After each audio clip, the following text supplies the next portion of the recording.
You gotta give it to them. Nobody's ever conceived of, tried to, or ever will try to pull this off again. Endgame's a movie so massive, so out there, and so uncompromising that at one stage I genuinely thought for a moment that Daredevil, Jessica Jones, and the cast of Agents of S.H.I.E.L.D. were gonna turn up. Best part is, if that had happened, it wouldn't even rank in the top 20 moments of fan service this thing's packing. They went hard on this. This is the game changer. Not as good a movie as Infinity War, but hot damn if they stuck the landing.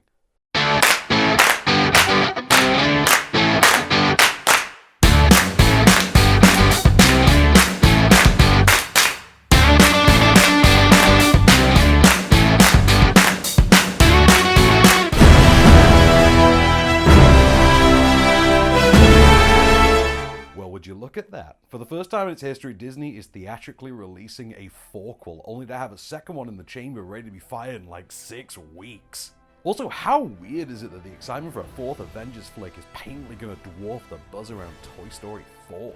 Ah, cinema. So we all know at this stage that the entire MCU is just built on an ocean of bathos, right? Like, these would in no way play as well as they do without PSing every moment they can with a wink and a zinger. Now imagine applying that to Return of the King. No, really, that's about the grandest comparison I can come up with, and I've toyed with using everything from Mark Millar to Deep Space Nine, seriously. Obviously, you can't say too much with this one, re-story, because, you know, Thanos demands your silence, or don't spoil the endgame as we're going with this time. The broadest possible strokes, then! Thanos won, our heroes lost, half of all life is gone, and we are smack in the middle of a full-blown MCU version of The Leftovers. The Avengers are beaten, broken, defeated, devastated, and a couple of them just really don't know how to handle that. Enter a previously lost player in the game who brings with him a key piece of the puzzle that our reunited heroes see as a literally 1 in 14 million chance to get back what they've lost, stop the Mad Titan, and set the universe back on track, and that is literally all you're getting out of me.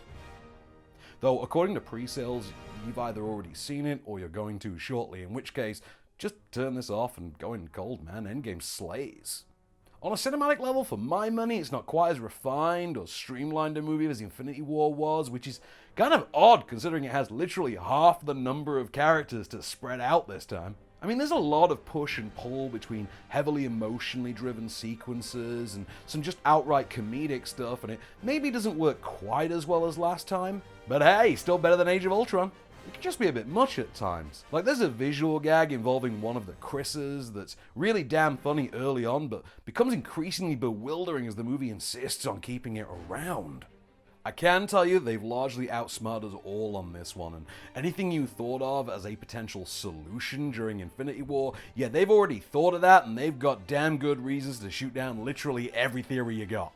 It's sharp. It's like a 6-part storyline in an early 90s Marvel animated show, like wrapped up inside the biggest, ballsiest blockbuster you've ever imagined. Only thing missing's a New World logo on the end. In fact, if I have a fan complaint about any of it, it's that decades of animated shows, event series, Ultimate Alliance video games and the like have absolutely prepared you for what to expect, at least on a narrative level. But is that really a complaint? Probably not. They've literally brought the limited run crossover event series to live action cinema twice.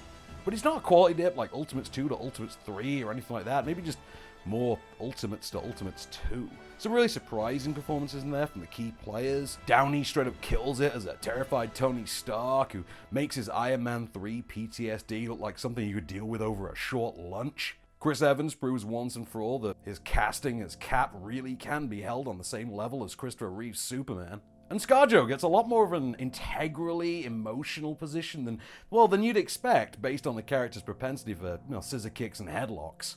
MVPs though, Jeremy Renner, Paul Rudd, Mark Ruffalo.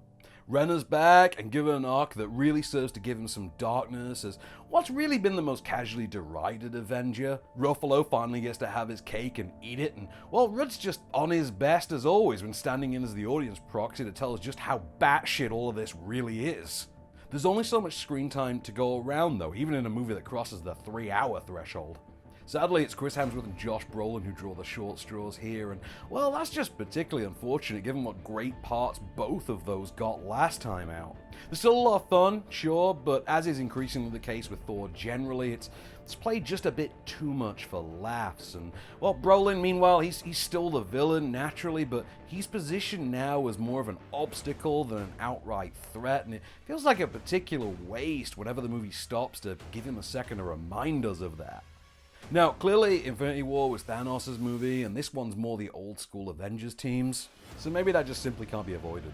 They got you, though. You're in good hands with the Russos, Chris Marcus, and Stephen McFeely.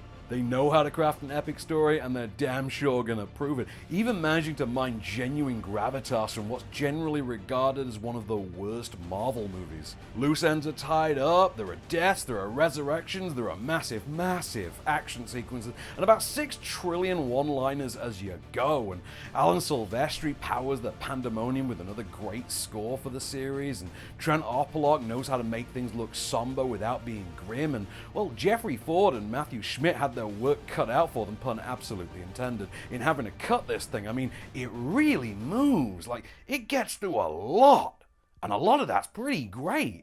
There are clunky moments, for example. I mean, the feminist angling of the MCU's come a hell of a long way in 12 months. I mean, I wonder why, right? But as good a moment as it leads them to here, it's a smidge on the overindulgent side. I'd argue they've more than earned that, though.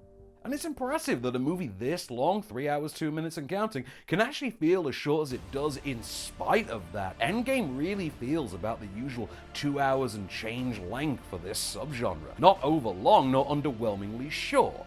Having said that, the CGI is a little sludgy at points, though. I found myself comparing one battle in this to the one from the end of Ready Player One, I'm not gonna lie, and while the fight choreography is in no way on par with something like, say, the Battle of Wakanda from the last flick, and it's also kind of flimsy with its own logic at times, but it kind of skirts by through, guess what? Bathos! I loved it, though. Just a damn good time, and one that has me looking even more confused in the direction of James Gunn than I'd ever thought possible. I mean, if you want more than that from me for now, just try Twitter. You ain't getting anything else from me. It's a 3.5-star movie that I'm going to round up to 4 for just how jaw-droppingly fun it is. It's an astonishing reposition of what is the biggest franchise this planet has ever seen. It's a great ending, it's a fitting farewell to some players. I can't wait to see it again. I can't wait for my friends to see it so we can all trade favorite lines and moments. It's just so good. And that Deadpool cameo just really got me. So what happens when you distribute a movie about the struggles of being a 14-year-old only for the MPAA to rate it R and mean that 14-year-olds can't see it? Well, if you're A24, you say fuck 'em and host unrated screenings that audience can then go to for free instead.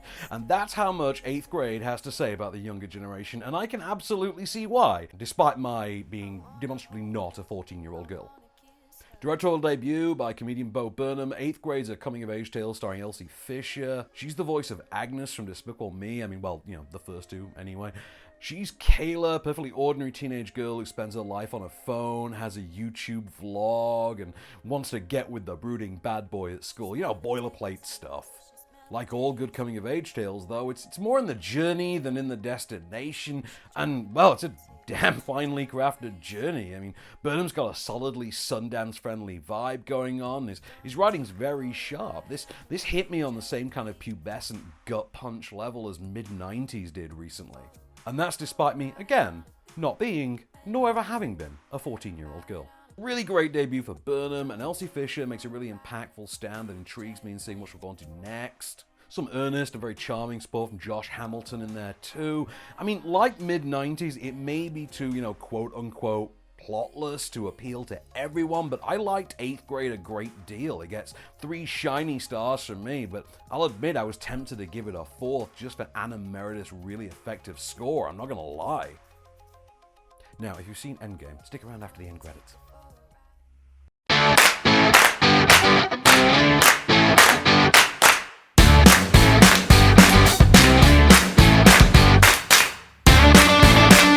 Hey, thanks for watching. Don't forget to like, share, subscribe, rate, and review. Alright, you know what? If Edwin Jarvis is now MCU canon, so are the goddamn Agents of S.H.I.E.L.D., okay? Don't piss around, Kev. You still invite them to all the parties.